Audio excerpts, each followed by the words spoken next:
Hello, everyone. I'm Adam Pitts, Assistant Director of Admissions with Midwestern State University. I work with high school students and transfer students primarily in Tarrant and Parker counties within the Dallas-Fort Worth area. It is a pleasure to share some information with you regarding what you will experience between the summer of your senior year through your first year of college. Hopefully, as a senior, you have been able to survive the crazy phases of the college admissions process. As a college representative, we spend so much time talking and walking you through the process of getting you to college, but we hardly ever talk about what the first year will be like and what all you need to do to be successful. We will be taking a close look at this in this presentation. We will first start with a picture for you to review. What do you see and how do you feel about it? If you look closely at these figures with the puzzle pieces, you will most likely interpret what is happening in different ways. One obvious interpretation is you can see the green student puzzle piece disconnecting from the blue high school puzzle piece and connecting to the red college puzzle piece. If you were to place yourself in the center as the student figure, you may feel excitement and eagerness, or you may even feel concerned, worried, or possibly scared. If you look a little closer at the student in this picture, the student figure is giving a thumbs up. So in this depiction, everything seems to be going well, and you could say that there is excitement about the transition from high school to college. However, for some students, they may give a thumbs down if it has been a stressful time deciding where to go to college, figuring out the financial aid and how much it will cost, and dealing with the emotions of saying goodbye to friends and family, or even realizing and dealing with the emotions that high school is over and now I'm going into the unknown. Whatever you are thinking of or feeling, whether it be negative or positive, it all is understandable. Just keep taking steps and moving forward in the process. I've titled this presentation, High School to College Transition. We will spend most of our time talking about the challenges, struggles, and pitfalls that students face in their transition to college. Hopefully, being aware of these things will assist you with being a little more ready for your transition from high school to college. As a student, you have worked so hard in building a community that makes up your current world, whether it has been a good and strong community of support or a community that is unhealthy, not so strong, and maybe not so supportive. So no matter what your current community looks like, you will be building a brand new community of support when you go off to college. You get to start all over, regardless of how far away or how close to home you're going to college. This is important because you're in control of how this will look. And if you have a good understanding of your needs, you can make and build your community in a way that will help you be successful. This is a list of specific topics that we will discuss as possible challenges, struggles, and pitfalls as we move through this presentation. We'll talk about saying goodbye, communicating with your college roommate, feeling homesick, time management, self-discipline, academic struggles, getting involved, professor interaction, and creating a strong support system. Let's first talk about saying goodbye to friends and family. I recommend starting the goodbyes in late spring or early summer. Go and have a nice dinner out with family, or go on a special outing or trip, and then actually talk with one another. Talk about what you're thankful for, what you appreciate in one another. Reach deep and talk about what you're feeling. The reason I suggest this is because if you wait to reach deep with your feelings and emotion on college move-in day, it will be a little much for everyone who's there. Your roommate will be there and their family. It can make for an awkward situation, and you may not say everything that needs to be shared or should be shared with family and friends. It can be a very emotional moment in time. And gentlemen, do not think you're exempt from this. This applies to you just as much as the ladies. A proper goodbye is healthy as you create separation with your parents. It is not like you will never see them, but it is good to have a separation as you prepare to assimilate to your new college environment, community, and new world. During the months of July and early August, reach out and communicate with your future college roommate. You will want to discuss who is bringing certain items, like who's bringing the TV, the microwave, fridge, etc. But also check the housing website or call housing to make sure what is allowed in your specific residence hall or apartment. Some items may already be furnished depending on the residence hall or apartment. I encourage you to take the time to get to know your roommate, no matter how similar or different they are to you. It is good to be respectful of your shared space and the needs you both may have. Decide on some ground rules that you both can agree upon. If you disagree on something, do your best to work out those disagreements by putting the other person before your own needs. You may not get your way all the time, and you just have to agree to compromise. You don't have to be best friends to maintain a positive friendship or living space. Take ownership of this experience, because if you let things get bad and you expect the housing office to intervene, they're going to encourage you to work through any disagreements before allowing you to change rooms or roommates. Universities know this is a learning experience, and they expect you to work through the good and the bad so that you can come away with some important life lessons.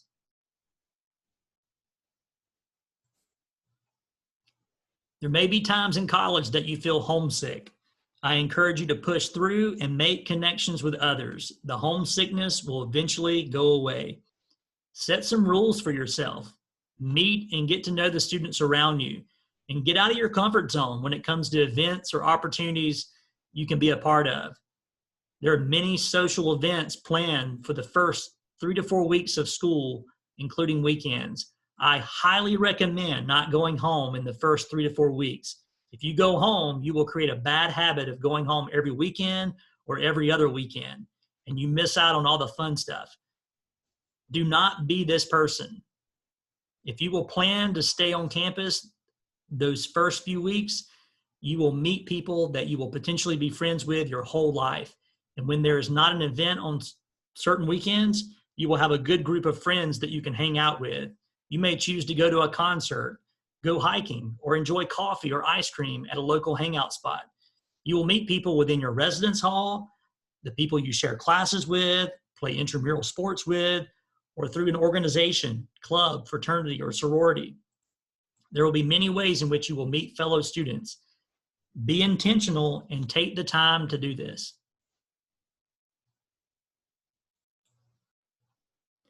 As you take the time to meet and get to know other students, please be sure to also get involved and stay active. Don't let this be a pitfall for you in college. I've been told that it is good to be involved with something that is related to what you are passionate about, something that allows you to be personable with others, and then something that is peculiar, something that is out of your comfort zone and completely different from your norm. I have learned that it is good to participate in an organization or club that is related to your major. You may also get involved in other ways, but when you get involved with a club related to your major, you will have access to people who are on the same page as you are, and you will have the opportunity to network with alums who are already out there working in the professional world. There will usually be a lot of great advice, pointers, and experiences shared that you can learn from. I also highly recommend joining a living learning program where you have the chance to live on the same hallway as other students who share a similar interest or major. This creates additional levels of support when it comes to studying and preparing for courses within a certain major. Universities report that students involved in these kind of programs tend to have a higher GPA and are more likely to succeed in return after their first year. Whatever you do, do not isolate yourself. I've seen so many cases over my last 18 years of working in higher ed where students have bad experiences when they isolate themselves and do not take the time to get involved and stay active. Another reason for staying active is the freshman 15 or 20. Many of us kid around about the extra weight that you acquire because of the open buffets for breakfast, lunch, dinner, and the free food from organizations on top of that. Realistically, your calorie count can be through the roof on some days due to all the food you have access to. So stay active, work out in the Student Wellness Center, take a yoga or Zumba class, play intramural sports so that you can stay healthy.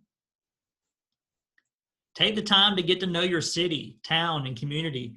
I have very fond memories of people I've met at restaurants, churches, community events, and through volunteer opportunities. You never know when a possible contact can lead to a college job, an internship, a recommendation, or even a full-time job after college.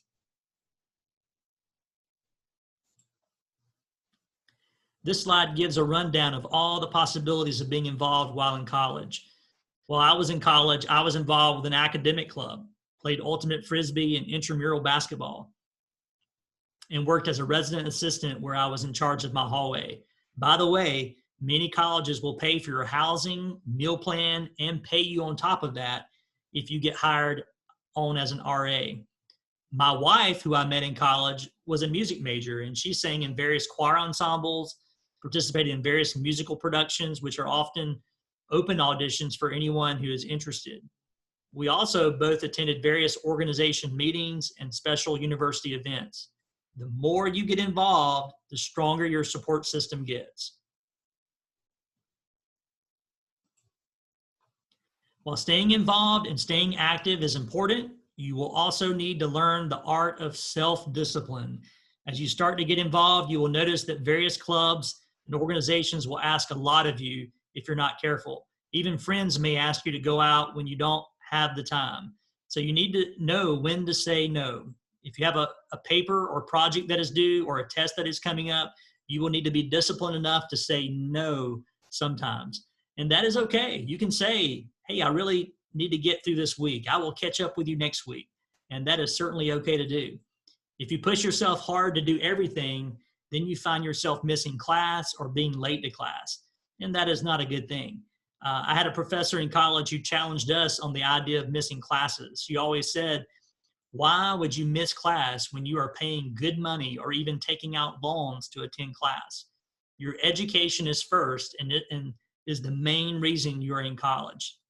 That has to be your first priority. The reality is that if your grades slip below a 2.0 GPA, you could be placed on academic probation, which can then lead to academic suspension for a semester or possibly even a year if you do not keep your GPA up. You usually want to keep your GPA above a 2.5, and sometimes you may need to maintain a higher GPA depending on the requirements for your degree program. If you have plans to pursue a master's degree or graduate level program, I encourage you to keep your GPA above a 3.0 because this is usually the requirement for graduate school programs. If you are in a pre-professional program and your desire is to go on to medical, pharmacy, and vet school type of professional schools, then you will want to maintain a higher GPA between a 3.8 to 4.0. There will be a lot of things that will compete for your attention and time in college. It is all about finding balance.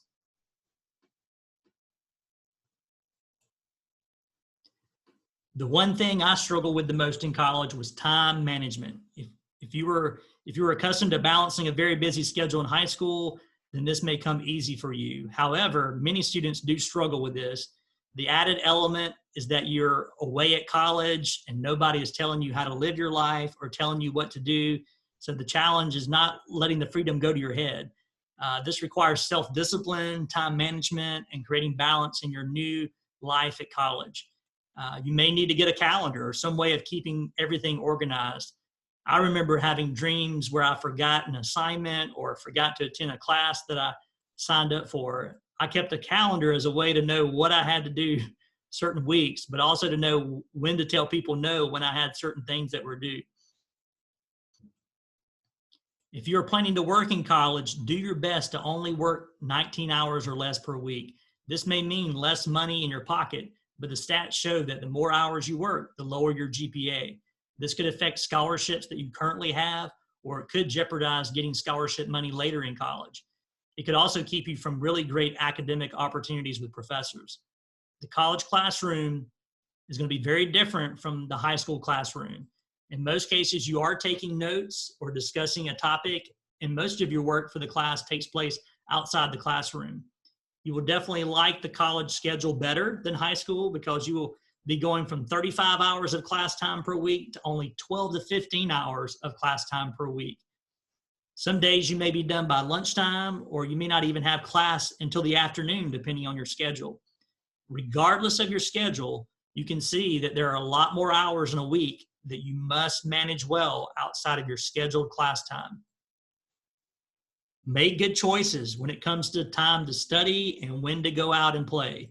Your level of success in college, the scholarship money you could qualify for beyond your first year, and the academic opportunities you get to take advantage of, all comes down to your choices. University Support Services will provide information sessions to help you with study skills or various skills that students may struggle with during their first year in college. Go to a seminar or an info session on time management. Talk with your advisor or counselor. There are college staff members who are ready and willing to assist you all the time. Beyond self-discipline, creating balance, and time management comes the academic rigor of college, which can cause some students to struggle. I will often tell students that college was the best experience of my life, but it was much more challenging than high school. There is much more reading and writing that is required, and overall more problem sets that you have to work through. If you're accustomed to studying and working hard, then this may serve you well in college. If this is new for you, I encourage you to dig deep and develop good study habits and skills.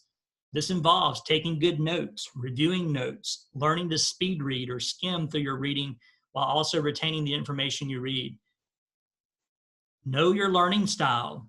This can come in handy when it comes to learning the material from a class and studying for tests. This involves knowing whether you learn best from hearing, writing things out, or simply reading.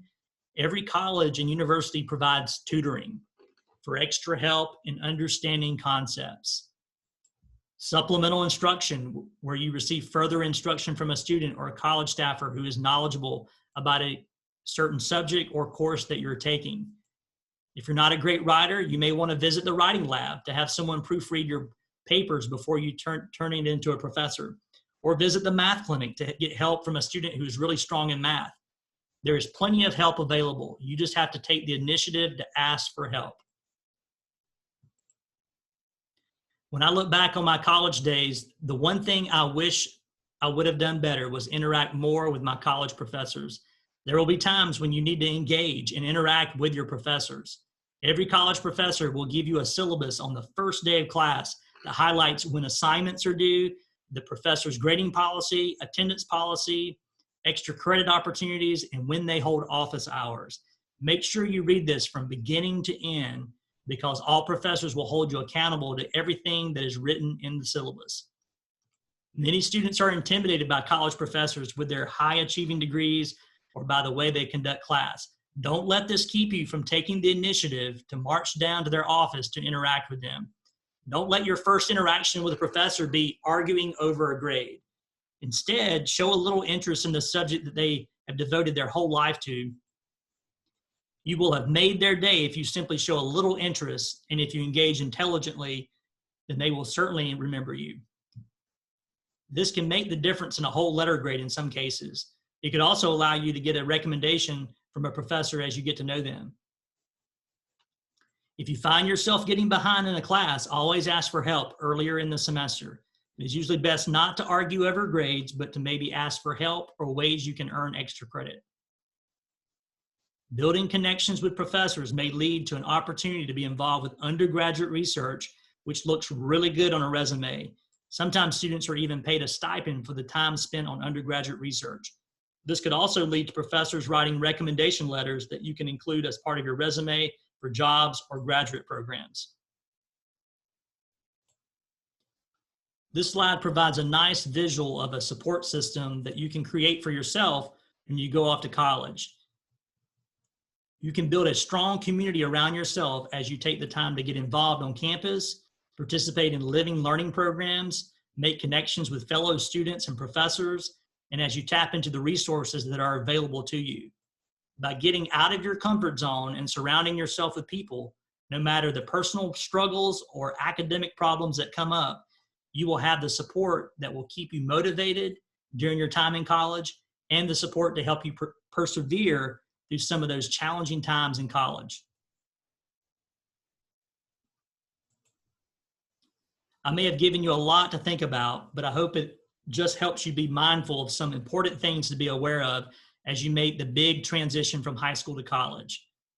Whether you are ready or not ready for this transition, keep an open mind and stay positive. College can very well be the best experience of your life if you take full advantage of what it has to offer. I wish you all the very best in your transition and next chapter of life. If you have specific questions about MSU, or if you have general questions that relate to the topic discussed, feel free to call me or email me. If you would like to learn a little more about MSU, you can check out the link below for our MSU virtual tour experience or our campus visit opportunities. Thank you for joining me for this presentation.